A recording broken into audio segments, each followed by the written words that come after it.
Friends, ఇప్పుడు తిరుమలలో supply చేసేటటువంటి నెయ్యి విషయంలో ఒక రిపోర్ట్ రావడం జరిగింది.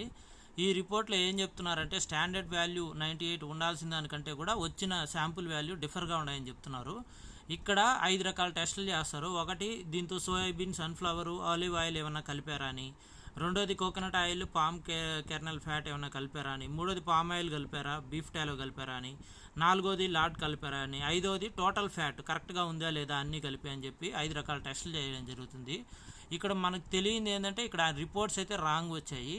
ఇక్కడ మనం తెలుసుకోవాల్సింది ఏంటంటే ప్రతిసారి టెస్ట్ చేసే మనం నెయ్యి వాడతారా, లేదంటే ఈ టెస్ట్ చేసిన తర్వాత కూడా ఈ నెయ్యిని మళ్ళీ వాడడం జరిగిందా.